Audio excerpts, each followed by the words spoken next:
Pandian store சீரியல்ல அடுத்து வர எபிசோட்ல நம்ம கோமதி இருந்துட்டு பாண்டியனுக்காக பார்த்து ஒரு லெட்டரை வந்து எழுதுறாங்க. மீனா இருந்துட்டு நான் ஆஃபீஸ்க்கு போகிறதுக்காக ஒரு ஆட்டோவை வர வச்சிருக்கேன். நீங்கள் பேசாமல் அந்த ஆட்டோலேயே என் கூட வாங்க.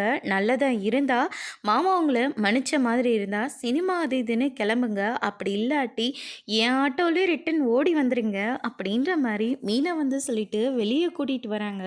வந்த வேகத்தில் பார்த்தா முத்துவேலும் சக்திவேலும் வெளியில் நின்றுட்டுருக்காங்க. நீங்கள் எங்கள் வீட்டுக்கு வந்ததுக்கு வராமே இருந்திருக்கலாம். அன்னைக்கு நான் வந்து கூப்பிடும்போது என்ன சொன்னீங்க? ஒட்டும் இல்லை உறவும் இல்லைன்னு சொன்னீங்க. அதோடு நிற்க வேண்டியதானே. மறுபடியும் எதுக்காக விருந்துக்கு வரேன், அதுக்கு வரேன், இதுக்கு வரேன்னு சொல்லிட்டு இப்போ என்னையும் என் புருஷனையும் பிரித்து வச்சுட்டீங்களே. இப்போ உங்களால் என் புருஷன் என் கூட பேசவே மாட்டேன்றாரு. உங்கள் பொண்ணுக்கு நான் ரொம்ப நல்லது தான் பண்ணியிருக்கேன். உங்கள் குடும்பமானதை நான் காப்பாற்றிருக்கேன். அந்த நன்றி கூட இல்லாமல் நீங்கள் என்னடனா இவ்வளோ கேவலமாக நடந்துக்கிறீங்க அப்படின்ற மாதிரி நம்ம கோமதி இருந்துட்டு பயங்கரமாக சண்டை போடுறாங்க.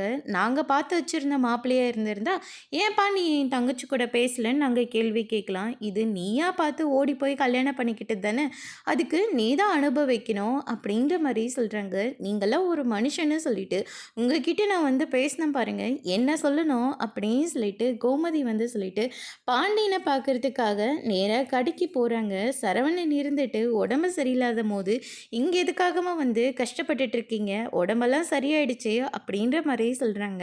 அதோட இன்னைக்கான பிரம்ம முடிச்சிருக்காங்க.